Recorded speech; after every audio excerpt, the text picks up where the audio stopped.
And we are live. All right. Hopefully. Hello. I think we are. Yeah. There's a viewer. Oh. So we have proof that we are live, and I hope they can hear us. Yeah, hopefully they could hear the theme song. If you could chime in and say whether or not the theme song plays. We couldn't hear it on our end for some reason. That was weird. That's okay. I'll just hum it. Yeah, just hum it. I I don't think that's our theme song. But we can go with that for our theme song. Quick, Jamie, spin the wheel and find out if we're going to be funny or very macabre this podcast episode. What is your guess? And it lands on... funny. Oh, good. I'm good. I hope so. Yeah. Okay, so I did want to talk. So I guess where I wanted to start this one was talking about that it is Pride Month. And I'm wearing my special little rainbow shirt that I made myself. You did make that shirt, I did. didn't you? Well, I didn't make the actual shirt, but I embroidered that myself. Yes, which is very cute. 2 years ago, actually. That's the most wholesome version of Pride I think I've ever heard. Opposed to what I'm about to say about it. Oh fuck. No, I'm kidding. Like I actually really don't have a lot of problems with this month. I think that what does bug me though is just how people, mostly not gay people, mostly straight ally people, love to post about catastrophic everything. Like during this, like 10 trans teens were murdered in the month of blah blah blah. We need to do better this Pride Month. And it's like, can you just let us fucking enjoy this? Would that be too much of an ask to do? And then my favorite one, so on the heels of this being Pride Month, there is going to be a straight Pride March during Boston's Pride March. I was just reading about this earlier today. What are your thoughts on it? So the organization in Boston is made up of like 3 dudes, and the organization is called like Super Happy Fun America, which is so transparently like a troll group. Right, of course. But they're putting together a straight pride parade because I don't know, they feel left out, or they're just trolling, which I think they are. It's a little bit of I mean, I think it's very similar to the Black Lives Matter, all Lives Matter thing. It's like, yeah, of course. Except that that has obviously a lot more.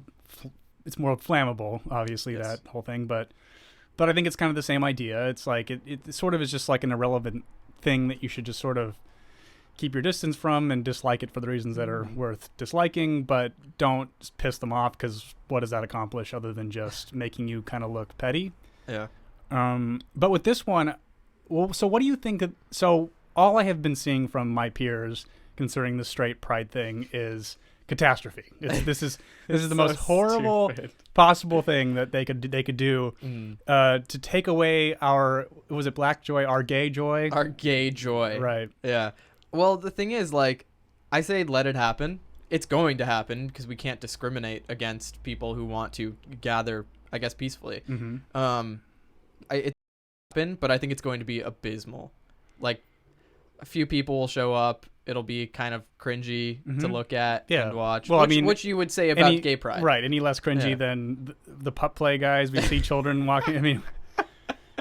It kind of is. It's going to be exactly the same. There's a lot of behavior at gay pride parades that I wish was relegated just to the Folsom Street Fair, because it seems like they've just kind of become the same thing in a lot of major cities, where it's just like a shitload of, like, leather daddies with like assless chaps amongst like children who are there to be there with their parents. Yeah, Desmond will be there. Oh, Desmond. Yeah. Desmond is unsurprising.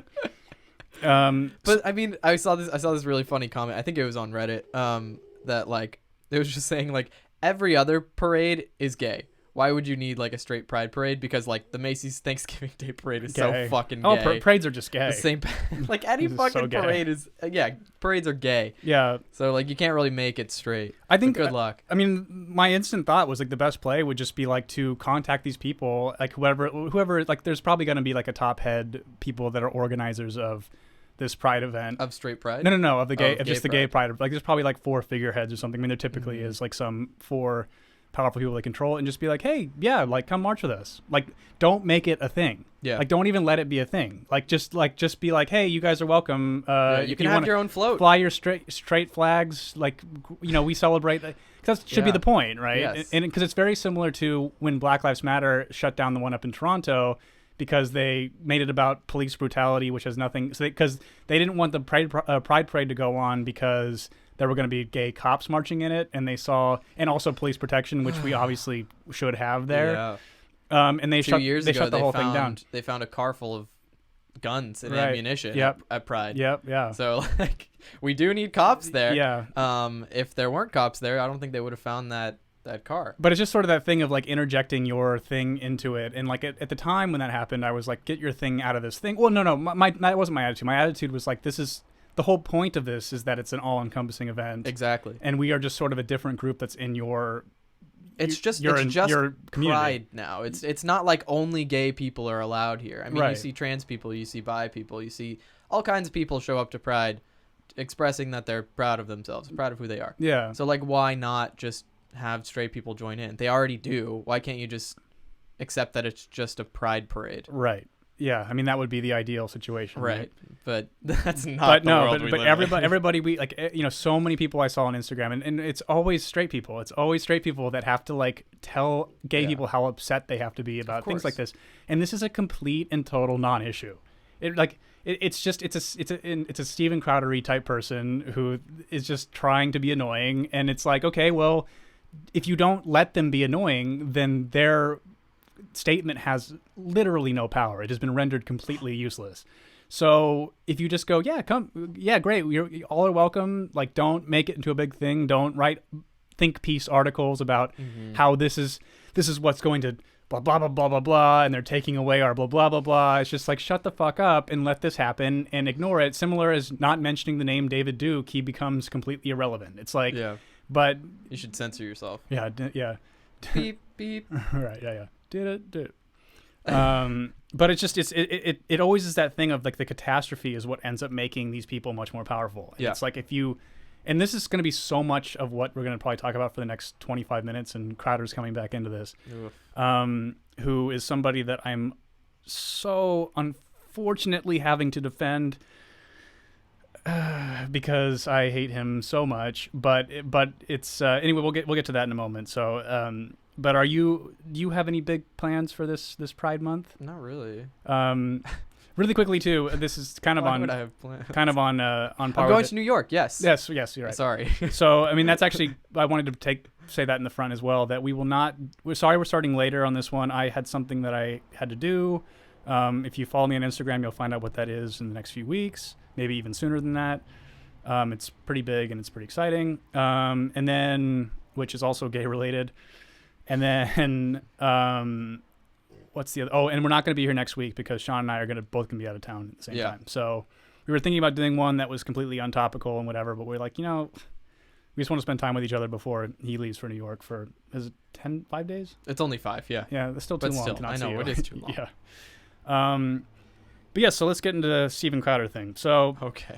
You got to take the wheel on this one. I'm not a follower or any kind of viewer of his. Unfortunately, I'm not either. I don't watch him either. But this has become because his platform is so big. I think he's got like 3.5 million subscribers on YouTube, and because his audience is so energized, it's become now a national kind of story. So basically, it's the kind of typical dog pitted against dog. So it's people at Vox Media or whatever just shitty, terrible leftist outlet next to Steven Crowder's Boomer Empire, which is CRTV and the Steven Crowder Show or whatever, or I guess the Blaze or whatever the fuck it is now. And he was criticizing this writer from Vox named Carlos Maza for I guess he was really softballing Antifa's actions, and then Crowder went to this list of all the violent and horrible shit that's happened that's directly linked to Antifa. And then they got into it on Twitter. I don't really care what the argument was, but the phrase in question that got Crowder into trouble was him calling him a queer Mexican, right? And so that would be gnarly, and coming from him, it was obviously he's trying to play it off like it was an innocent sort of thing, and it's like, no, you were pointing your words. And there's actually something that I want to preface this with as well, that again, I've this is what conservatives, I see them keep doing this, where they want to be kicked off of these platforms because it makes them a martyr. And like, I think that for someone like Alex Jones, it's not the same because he's not like really playing that angle. Like if you watch his show, he's just like, it's like a goofball, rapid fire, silly entertainment show. But people like Crowder are trying to change legislation through his beliefs. And so I think that Steven Crowder constantly pushes the envelope so he will be written about like this. And so I think that he chose his words exactly the way that he wanted to choose them. On the same token, Carlos Maza, I have his Twitter handle here. Do you want to switch over to? I will in a moment. His Twitter handle is Gay Wonk. So he is very openly gay in his thing. And he's also the embodiment of a type of gay person that I cannot stand, which is this illusion in which you can live your life for hopefully 80 years and no one will ever hurt your tiny little feelers. It's like that is never, ever, ever going to happen, especially if you're somebody who has posited yourself as a public figure. It is, people are going to say shit that hurts your feelings, especially, and honestly, if you're this sensitive to it and it makes you cry yourself to sleep, the internet's not for you. You need to just get off the internet, because this trolling people and being shitty and being rude because you don't have to do it to a face-to-face confrontation and feel any empathy has been the way the internet has operated since the dawn of the internet. Yeah. So for him to go crying to YouTube and talk about this being targeted harassment towards him in order to get Crowder's channel taken down is so obviously bullshit on his part, on Carlos Maza's part. The guy is totally full of shit, and he's a partisan actor who is attempting to silence the voices of people that make him feel bad. And it's like, that shouldn't be the goal of anybody. And so that's basically the way that I understand it. Do you have anything you'd like to say about it when we move on? So I want to pull up some of YouTube's response on Twitter to Carlos Maza, which I'm going to do it on the screen here. So, Sean, do you mind reading these?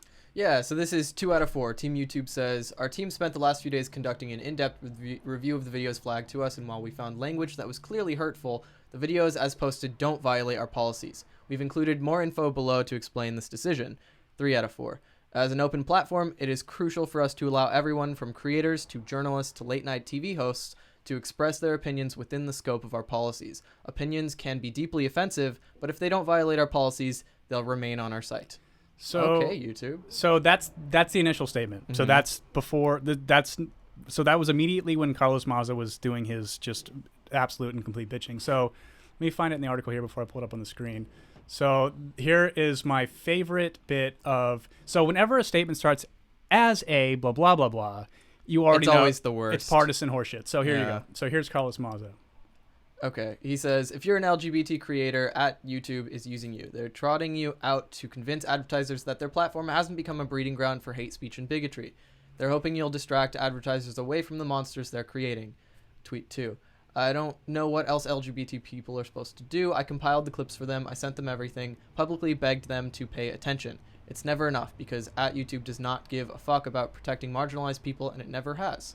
Which obviously you and I both know that all the actions that they've taken over forever has proven that statement to be utterly and completely ridiculous. And the point, so like a lot of people, and Crowder's one of these people, and a lot of people who are center or center right, and I think we even said some version of it, but I really reconsidered this position, which is that YouTube or YouTube in particular, so I'm not talking about Twitter or Facebook. Facebook I think actually does apply to the statement. They don't have the people that run it, yes, they have a bias, they vote a certain way. But ultimately, what has created all these changes that people dislike are them losing revenue. It is all about money. Of course. It's not about... So, like, you know, and basically, like, one of the biggest changes happened when PewDiePie got into hot water, and then the Wall Street Journal found a YouTube channel that had about 1,000 subscribers that was posted a super racist video, and a Coca-Cola ad ran before it. And then that's when YouTube decided to go like, oh shit, like now we're going to start, and then Coca-Cola's like, we're out. Right. And so like they were hemorrhaging these advertisers. And that's really the only reason why any company takes action. They don't like, it's very similar to Nike making a gay pride parade or like making Desmond the Converse showgirl or whatever. They don't care about Desmond or his feelings or his parents or his orientation. They care about this will make more gay people buy sneakers. That's what they care about. I tweeted a thread about this. It's a short thread, but I tweeted this about a year ago when Nike was doing their Colin Kaepernick campaign. Ugh. And I was just trying to explain that corporate sponsorship or corporate allyship is always exploitative. Like, Yes.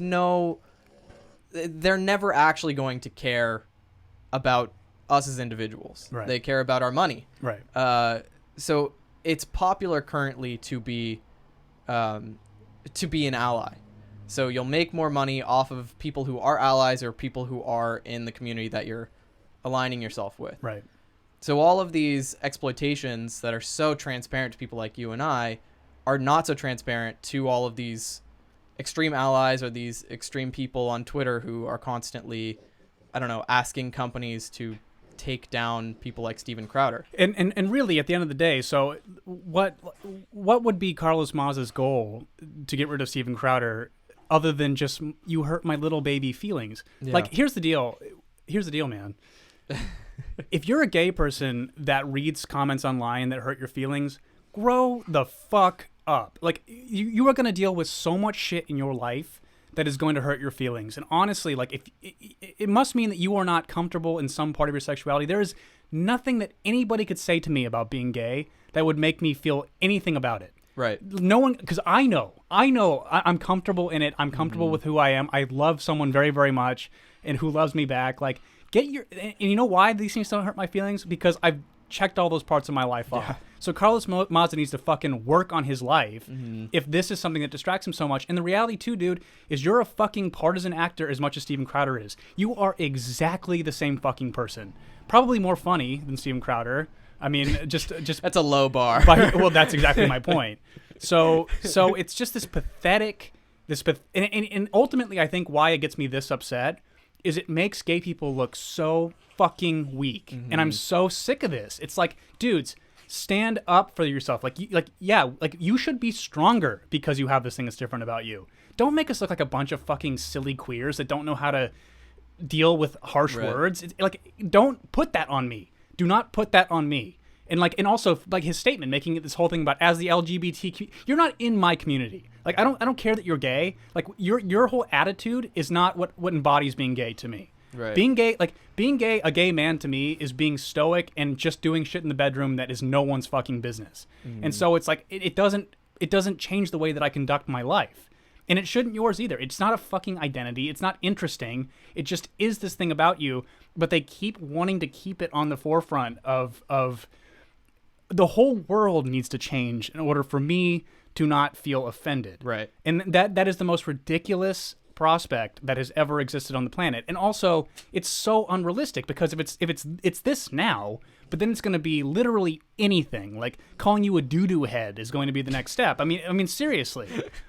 Like, grow the fuck up. So I'm gonna pull up this thing too. So this. I'm gonna have you read YouTube's yes, please. Terms of service. Okay. Sorry.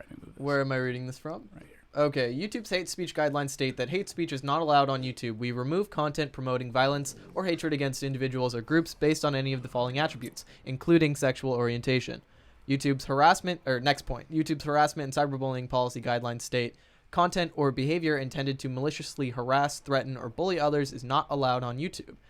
Third point, YouTube further specifically prohibits content that is deliberately posted in order to humiliate someone, content that makes hurtful and negative personal comments or videos about another person, and content that incites others to harass or threaten individuals on or off YouTube. So what's striking to me is how vague that is. It's like there's a serious sense of vagary. So basically what that's saying is basically everything's off limits, and we'll take action when people, giant whiny crybabies like Carlos Mazza complains. If it can be interpreted in any way to fit those guidelines, that will make us lose revenue. Exactly. And so I want you to keep reading here what Mazza did. All right. So Mazza says, this is from the article, since Crowder, and this is from TheVerge.com. Mazza says, since Crowder began targeting his strike through series and including homophobic and racist slurs in his commentary that he's been subject to. Okay, let's stop that there.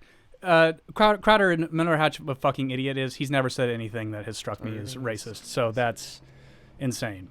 And this, dude, I'm telling you, it pains me so much to have to even go to bat even the slightest amount for Steven Crowder. He is the most milquetoast, boomer mindseted idiot. It's just that Carlos Mazza I mean, to use terrible language makes us look bad as gay people. Totally. It's a bad look for us. It's a complete, yeah, exactly. And it does make us look weak. And ultimately, too, I mean, like in that Soph video where she was talking about how saying it's not a bad look means you don't want to fit in. Well, our goal as gay people is we do want to just be normal, right? And so people like this are what are distancing us from that normalcy that we all seek to have. To continue, subject to innumerable personal attacks on Twitter, Instagram, and other personal online channels, he was also doxxed with his phone number posted online. Yeah, that did happen, which is fucked up. To debate Steven Crowder. Which, ooh, that's so terrible. In the past week, Mazza says he's experienced extreme harassment for even speaking out about Crowder's harassment. Just yesterday, Mazza was doxxed again on the far-right message board 8chan.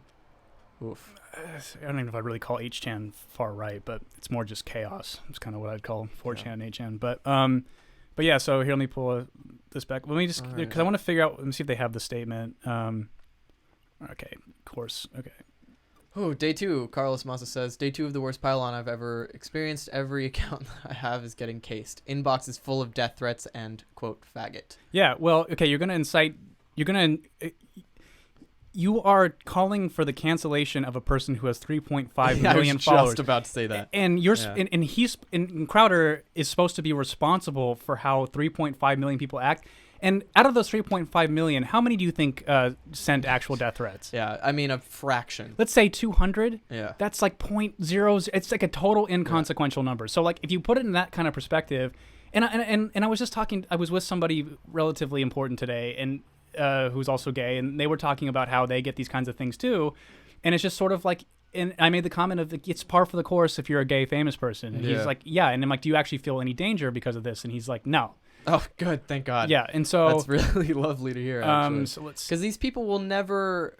These people are anonymous on the internet because they will never be strong enough to be with a face in person. Because it's this thing. I mean, we learned it on the schoolyard when we were kids, right? Like we all tried out being a bully at some point in our life, right? And then I think the people who, if you have a relatively good life or like you're pretty confident in yourself, you do try out bullying once. You see the person's face and you see that it hurt them and you go, oh, that doesn't make me feel very good. I don't really want to do that again. But the internet detaches that part of the reality from it, where you're not actually seeing a person who's getting hurt by the things that you're saying. And so, but conversely, as a person who's receiving these things, you have to understand that in your head and be like, this is a very miserable person who's living a very miserable existence, who has nothing better to do than to, like I think they called, Carlos Mazza called the cops on me. But this is a miserable person who has nothing better to do, so therefore they're going to inflict their misery upon you. It's a bully. It's just it's like what a bully is. So this is next from him. All right. Well, long story short, I think this is like the last little button he has on it. He says, this is Carlos Mazza. It has been 3 full days without a response from YouTube. In the meantime, Crowder and his allies have uploaded multiple videos targeting me for additional harassment. Nothing will happen to him because YouTube doesn't give a fuck about queer creators. Which is just, okay. Okay, so I want to find when, because then, do you want to read Vox Media's statement? Fuck, I'm reading paragraphs. I know, I'm sorry, buddy. I can read it if you want. No, that's okay. All right, Vox says, at Vox Media, we have embraced partnering with other organizations to bring our work as broad an audience as possible. We believe in the advantage of a free and open web. We share this belief with YouTube, spent years creating incredible work with engaged audiences across the YouTube community. And I'm paraphrasing here, but the platform and the system now appears to be broken in some ways that we can't tolerate. By refusing to take a stand on hate speech, they allow the worst of their communities to hide behind the cries of free speech and fake news, all while increasingly targeting people with the most offensive and odious harassment.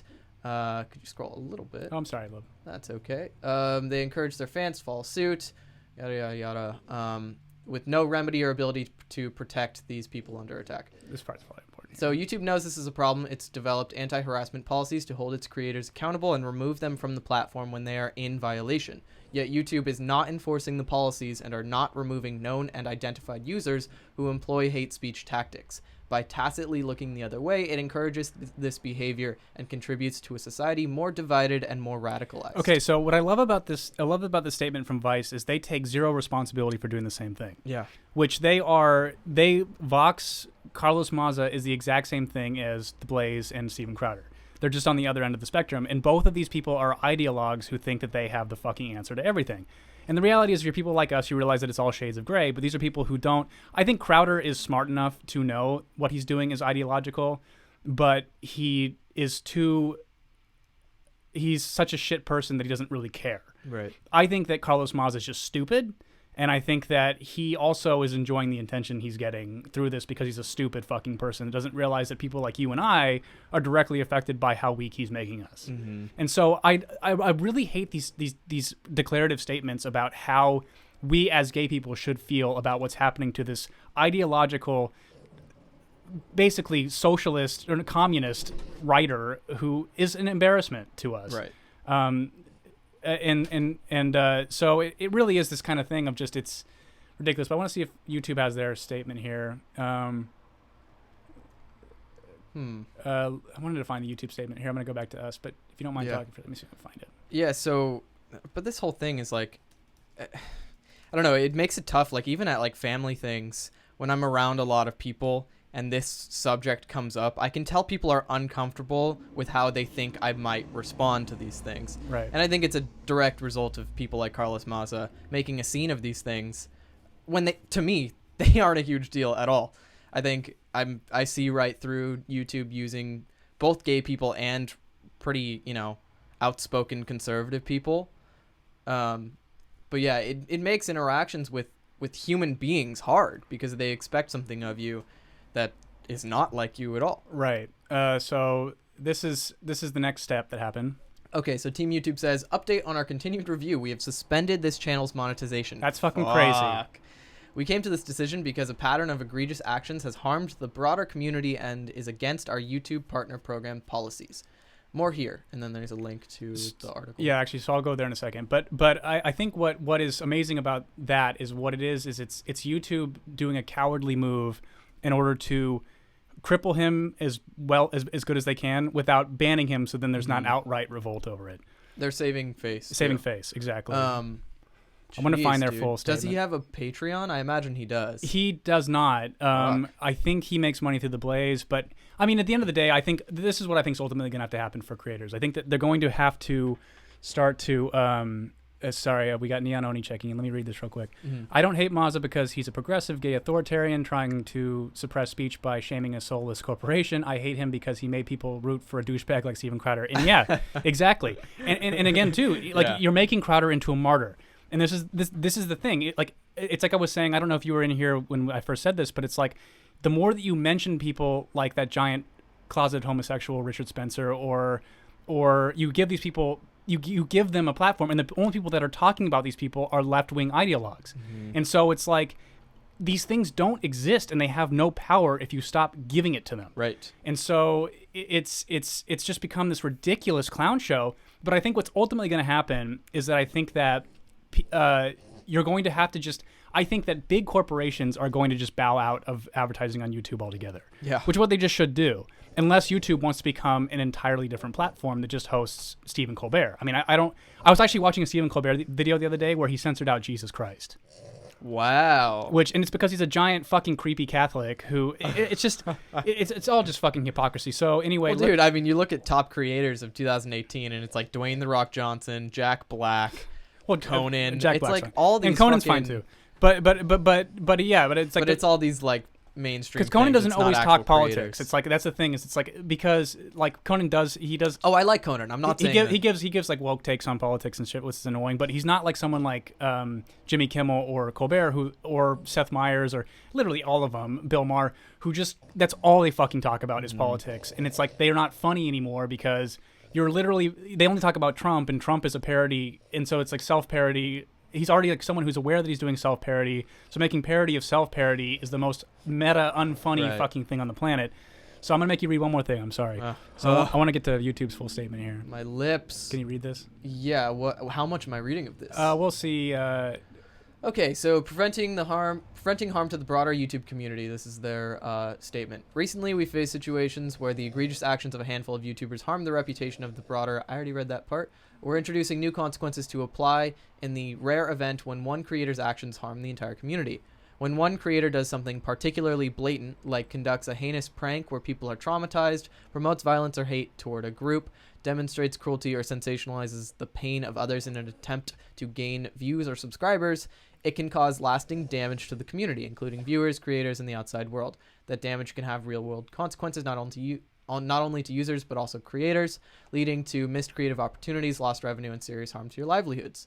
That's why it's critical to ensure that the actions of a few don't impact the 99.9% of you who use your channels to connect with your fans or build thriving businesses. Okay, that's hilarious to me. So they're saying that the people who are causing problems are 0.1%. Therefore, we need to change the whole platform in order to placate also the 0.1% that's complaining. It's kind of silly.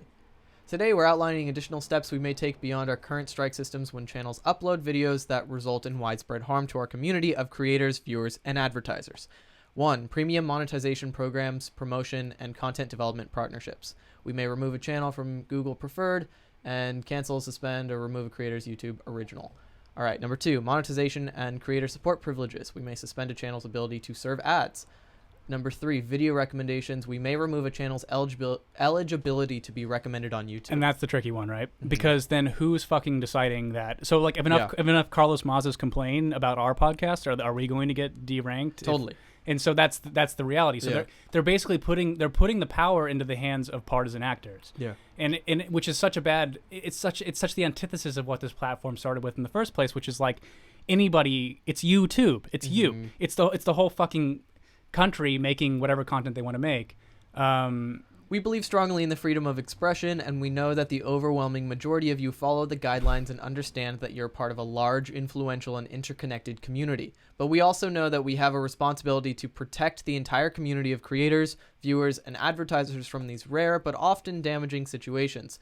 We expect to issue these new consequences only in a rare handful of egregious cases, but hope they will help us prevent the actions of a few from harming the broader community. So, I mean, the fact that they consider what Crowder did to be egregious is insane. So basically, they're setting the precedent of any crazy, and the fact that, again, it's like the thing that I said in the beginning of the fact that we're taking Vox seriously as an outlet that has information that's worth consuming. It's very similar to how Crowder is content that is not worth consuming unless you are just a serious, like, Crowder's message is everything down the line. He fucking didn't have sex until he got married, which is insane. And that's actually how he became on the radar in the first place, is he debated with Amy Schumer. Also, he did a voice on Arthur, which is hilarious. He was a character on the first season of Arthur. Funny? Of course not. He's not. I've never even seen it, but I'm sure he's not, because he's the most unfunny fuck on the planet. But yeah, so it's like but it's only one side of things. Like there is no amount of protesting that Crowder can do that would allow this to be reversed, or for Carlos Maza to be restricted in any kind of way. Right. And so this is where the bias does kind of come in and does supersede their corporate greed, which is this reality that they will capitulate to partisan actors on the left, I think, because they fucking cry harder. And what's so insane to me is being in the current year and seeing the left, these kinds of people, become the fucking Christian moms of the 1990s who were trying to censor Howard Stern for it's the same fucking thing. And it's like, you all hated that then, but you're doing the same fucking thing now because it's something that you don't like. Right. Which is ridiculous, because you're setting up a world in which this is just going to get worse and worse and worse, and you will not be able to say what you want to say anymore. So I don't know what this. I think the only solution is going to be is that people like Crowder or like anybody is just going to have to find, like, Dollar Shave Club seems to be fine advertising with anybody, or any of the gambling places like BetDSI. They seem to not give a fuck who they advertise with.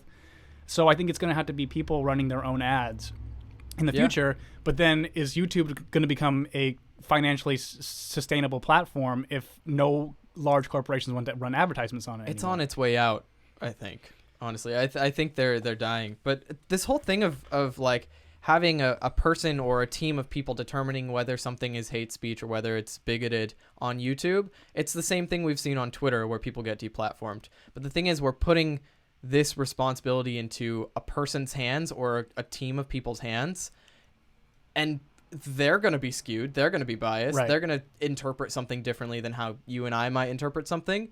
And that's incredibly dangerous, but it also makes us feel like, well, like once Steven Crowder gets deplatformed, it makes us feel like we're in control. Right. It makes Carlos Mazas feel like the Carlos Mazas, the general idea of them, but feel like they are in control, when in reality he's only in control because he has such he has a following that likes him enough to like his stuff, and he's a dual minority that can complain about those two things. So exactly. So like him we don't have any power. It's only these figures of popularity that have the power to sway these journalists. things. I mean, like, it really is amazing to me that journalists are the ones who seem to be the most active participants in trying to silence people. It's such the antithesis to what the goal was in the first place. And but it's interesting. So have you heard of Minds, the program Minds? It's like a Twitter alternative. I have one. I don't really use it just because it's like I find the user interface to be clunky and kind of crowded and just busy, and I don't. It's trying to incorporate too many things into one program. So they have like video sharing. They have it's just too much shit. It's too much shit in one place. So but the thing that they do is like when they have a comment that comes up for review, they select 10 people at random that are active users to review the comment to decide whether or not which it's civilians. Civilians review these comments. So that takes out the algorithm portion of it where you don't like a computer is making arbitrary decisions, and also takes out the ideologues who would review these with any impartiality. So it's a great system, and why Twitter doesn't employ something like this is completely beyond me. Or just get like a council of right and left people, although I guess it would just split 50-50 on the decision. But it's like, I think taking 10 civilians who have over 1,000 followers who are actively using the platform to be the ones that then decide whether or not the tweet actually is offensive, and just get rid of a terms of service altogether. And so it's like basically like there's a large enough user base in which this could be implemented flawlessly, which is just every time someone even reports anything, the most innocuous thing, it just pops into your inbox randomly. Like you get selected at random, and then you view the comment and you get to make the decision of whether or not it's offensive or it would cause problems or incites violence or whatever the fuck else. So then it just takes the guesswork out of it, and also removes it's involving a human element, but also removes it at the same time. So because it's then left up to a committee of randoms. It's not really just something that is relegated to one side or the other. But that would be the ideal. Oof. Yeah. All right. That was hilarious. Yeah. We're really on track with that wheel of misfortune. I do want to get into something kind of fun. Everyone's kind of covered this, but this has been my favorite thing. So a preacher named Kenneth Copeland, he... was this recent? This is really recent. Good, because it's been like... We're really late to the game on this, but I think it's still worth showing.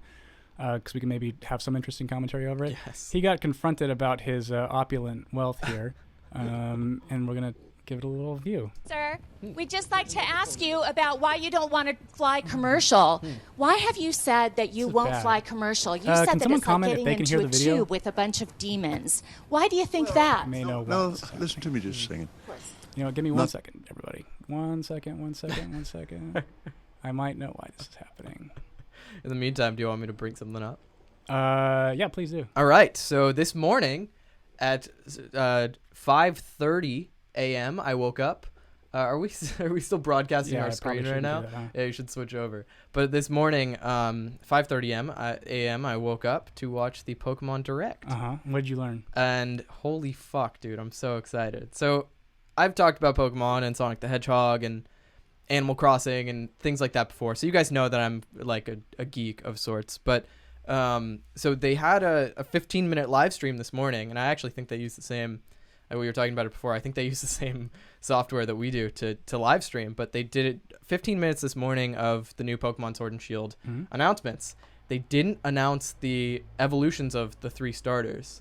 And sorry if this doesn't pertain to anybody listening or watching right now, but they didn't include any information on the evolutions of the starters, which is fine. I actually kind of wanted them to hold off a little bit just because, I don't know, I'm still trying to figure out how I'm going to build a team in this new game.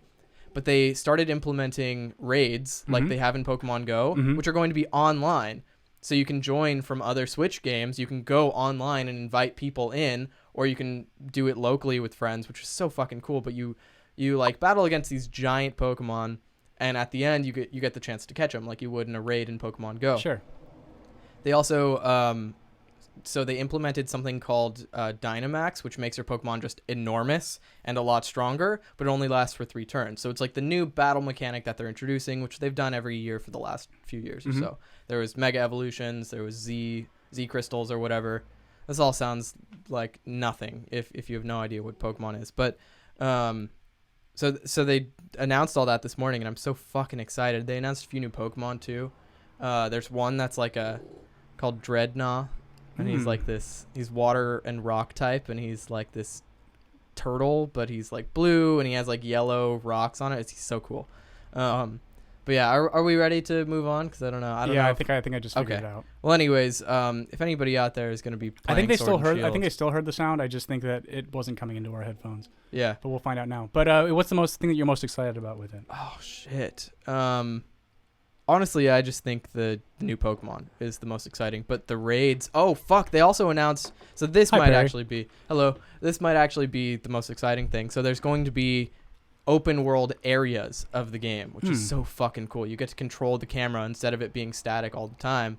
And there will be overworld encounters of Pokemon. So you'll see like Butterfree flying around and you'll be able to catch it by seeing it. But you can also go into the tall grass and catch Pokemon there as well. Oh, that'd be really cool. So fucking cool, dude. I wish that game It's would come so out fucking sooner exciting. so you could actually get November the satisfaction 15th of is playing the it. release date. People, if you're going to play it, add me on the Nintendo Switch so we can trade or whatever. So we want to play some of Put this. on my friend code somewhere. Some of this guy, if you don't mind. Yes, I'm yeah. sorry, I just kind of jumped on you because I want to make sure the sound's going to actually come through. So let's find out here.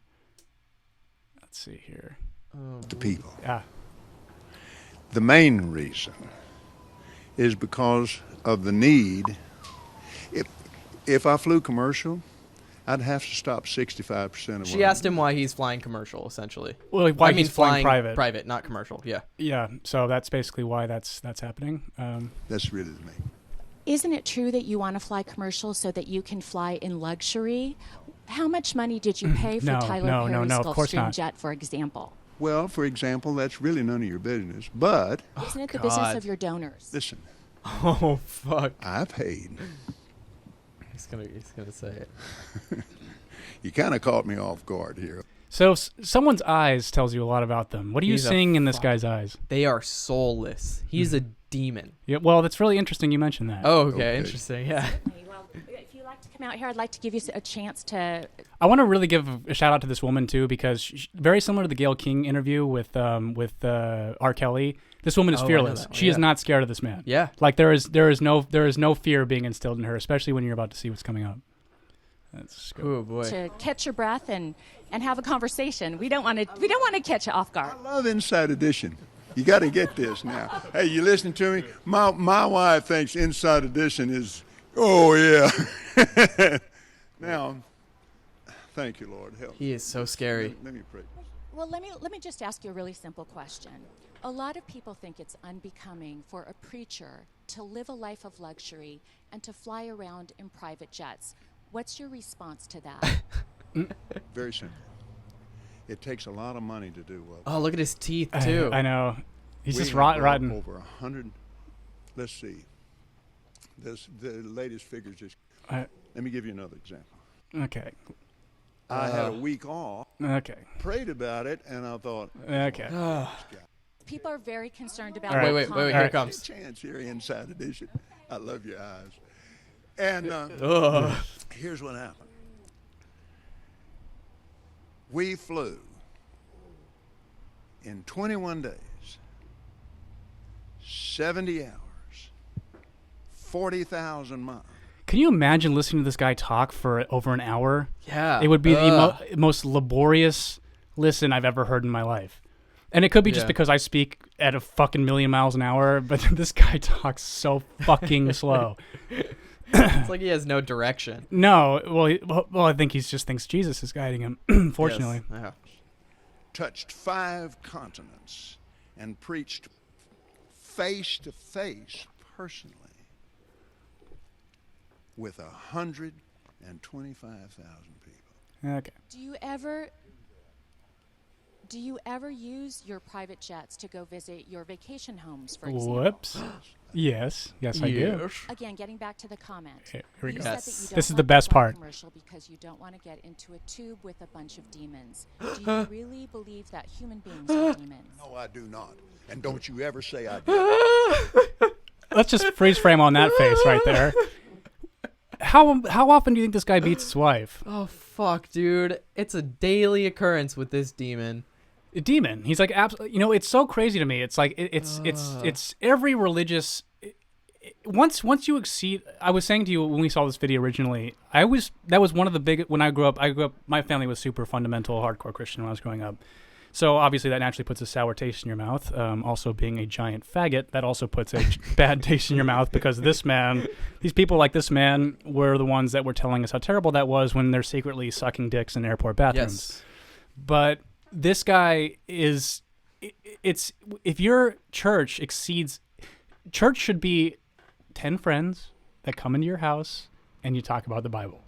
When you need a structure in order to do this, and you have a man that believes that he's a conduit to God, that raises some eyebrows for me. Even at like 7 or 8 years old, I remember walking into this mega church that we'd go to and being like, what the fuck built this? What on earth could have possibly made this happen monetarily? And then you get a little older and you find out that, like, oh, they don't have to fucking pay taxes on any of this. And every dum-dum in this place puts money in the stupid basket that they claim is going to homelessness, but it just goes to buy this guy Gulfstream jets from Tyler Perry. In fairness, in the 1400s... I just want to leave this guy's face here while we're talking about this. So, yeah, in fairness, in the 1400s, which doesn't excuse this behavior at all, but... I think you should try to excuse this behavior. So, maybe I can try.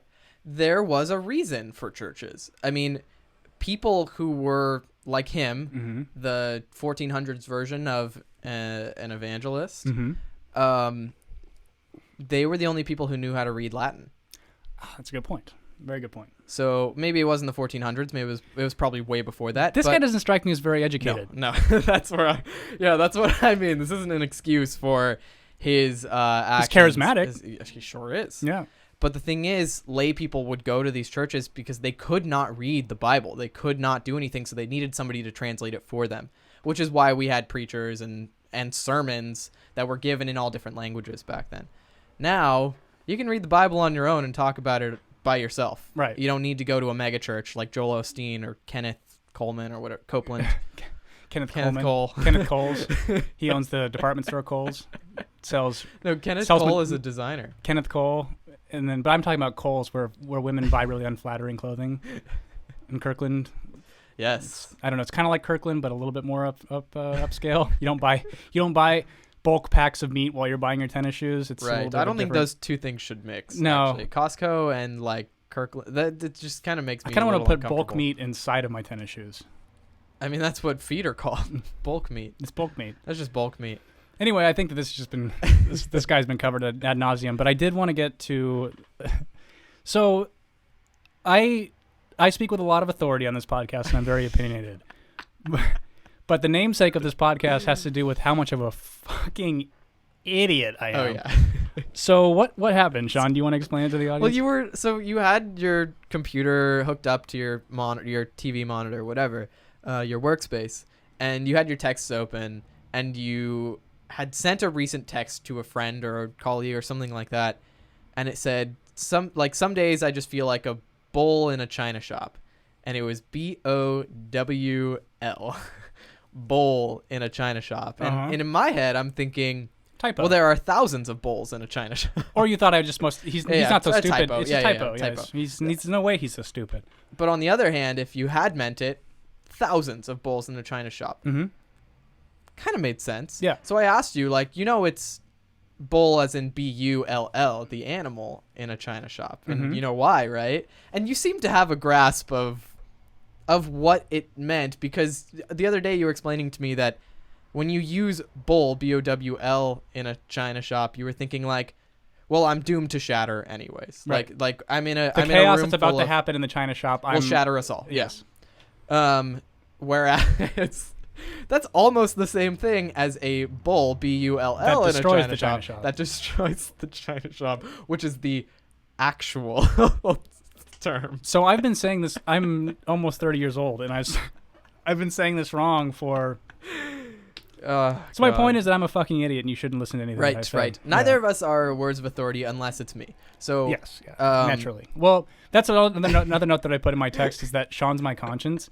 So we had an unfortunate incident where our podcast was played in front of Sean's family. Oh, fucking hell. Without any context about how dirty it is or my very aggressive opinions or whatever. Right. And it's fine. It just is kind of one of those things that, like, it would have been one of those things. Because, of course, when you're around people's family, you temper yourself a little bit to just be a bit more affable and, but then family this friendly. is me completely untempered.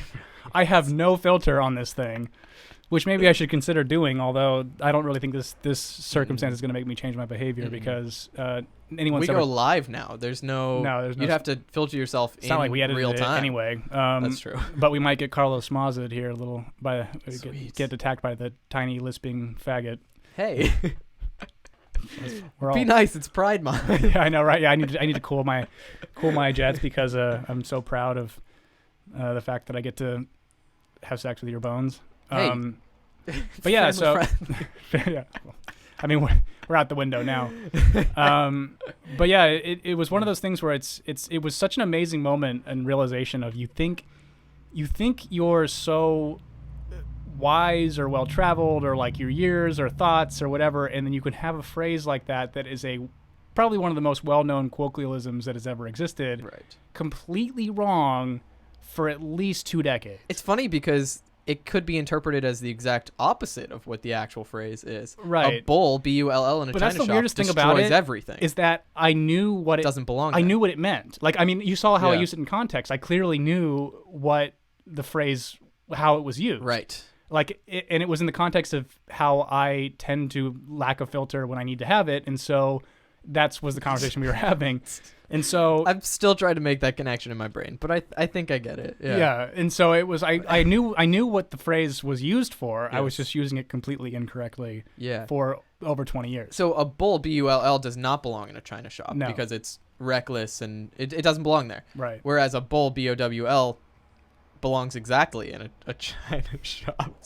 So that's why I was just so amused by this turn of events. It was a to say the least, it was a humbling moment. I'm very glad it was, actually. That's quite nice to hear. Yes. Well, I mean, that huge ego of yours. It has to happen to all of us all the time.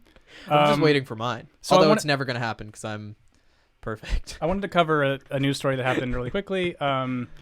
The school resource officer at Parkland just got charged with child neglect and because he waited, I think, 35 minutes to actually enter the building while the shooting was happening. Jesus. And theoretically probably could have saved many lives had he actually decided to do his fucking job. Mm-hmm. And you take this job to that's part of the deal, right? Like your literal job is to protect these kids.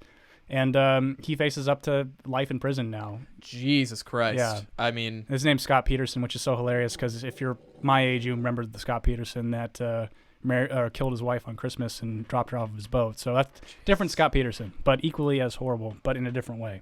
Wow. So I have no sympathy for this man. I think that he had one duty, and you have moments in your life in which you're tested, right? And this, if he had done what he was supposed to do, he would have been lauded as one of the bravest, most heroic people on the planet. But now he's going down in history as one of the most cowardly, sniveling assholes that's ever existed. And so just want to cover that really quickly. And then you had this last note on here. Oh, this last note. So actually in 2017, so this is something that I saw a few days ago, but Amazon, I've actually been researching this a little because I want to keep up at least with the fashion world. And this is actually kind of interesting, and it does pertain to all of us, anybody listening. Amazon in 2017 started employing AI as a fashion designer. Okay, so it detects your purchases and kind of sees what you're into? It detects purchases, but it also detects worldwide trends. Interesting. It looks at photos being taken in real time, and it learns what people are wearing to design on trend. So but they don't sell their own brand of clothes. Is that the goal? They're going to immediately start? Oh, they're moving towards that. That's smart. That's really fucking smart. It is smart. And also concerning because it's wasteful. It's incredibly wasteful to design things that are on trend instead of, or design things every fucking day that are on trend. But let's be real. I mean, there is so many elements of Amazon that's wasteful. Like, in fact, like you buy one of these cables here that's tiny, and it's in a 12 by 12 box filled with giant bubble wrap, and it's the whole. It makes no sense. But we want our things as fast as Amazon gives it to us, and we consume so much now that there is no possible way that a company like that could not be wasteful because we want things as fast and as cheaply as we want them. Right. So, I mean, to put things into perspective, fashion is the number 2 most pollutive industry, or whatever that word would be, most wasteful industry on the planet. But Amazon is a wasteful company, right? And they're moving towards designing with AI, which is really fucking cool. It's cool to have a designs made by AI, but to have that be like a gimmick, like once a season, not constantly producing new things that you see just from random photos. It's gonna be weird too, because everyone will just start to dress the same. Exactly, dude. It's gonna be really weird. Fucking crazy. I think that there will be a rebellion to that, though. I hope so. Yeah, and I think that like a lot of really great things have come out of culture trying to make us conform to a certain thing, and it may actually make art more interesting. I think like AI integration isn't really something that's going to create this sort of dystopian same think environment. I actually think that it'll create more people who become the counterculture to it, which everyone thinks that they're in the counterculture now because they feel they're oppressed or whatever, even though they're not. And it makes for even like woke art is like worse than Amazon's AI art. Yeah. It just like it's the worst. Like humans left to their own devices to make art and think that they're more important than they actually are produces some of the worst shit that I've ever seen and heard on the planet. So maybe this actually might be the catalyst for us to start being creative again. I hope so. But gosh, it's kind of concerning because they already own so much of every fucking industry that like them moving into fashion it's scary that it feels like it's going to be the temporary death of fashion. But they're also, so if you guys are familiar with ASOS, it's like an online shop based in like the UK or something like that. And I've bought a lot of things from there before. I'm wearing pants from ASOS. Another wasteful fast fashion company, but a little bit better than some others. But they're offering, Amazon is now offering or working on something called Snap Style, which is you can drag and drop photos into this AI learning thing. Like a Pinterest board kind of? Yeah, sort of. And it's like, so it's like a lesser AI as compared to that fashion designer AI, but it picks up on what you're looking at and what photos you want to, or what photos of clothes you like, and it presents you with designs that are already made by other designers, not necessarily the Amazon designer, but designs that are already made that look similar or have similar features or design details. Thing is, those two things, Snapstyle and Amazon AI fashion designers, kind of would go hand in hand, and I feel like they'd take another monopoly of another industry. Well, I think that's the inevitability with Amazon anyway. Of course. So I don't know. I guess we'll kind of see what happens. It's concerning, but whatever. What can we do? Yeah. I want to close this out by saying a few things. First off, we have a very small, easy to attain goal, which is that we want to get to 100 subscribers. Oh. So if you listen and you're not subscribed and you don't mind, subscribe to us. And please comment and all those kinds of things. Tell us what you like. If you disagree with something, please let me know. If you're just listening, feel free to leave a review or a rating of any kind. Right. And then follow us on social media if you want to do that too. Cool. You don't have to do that. I'm not terribly active on it, but I try. We won't be here next week. Just another reminder. Yep, next week, because Sean and I are both going to be out of town. But we love you all. Yes. And Shunk. Love those bones. Corn. Shunk. Bye.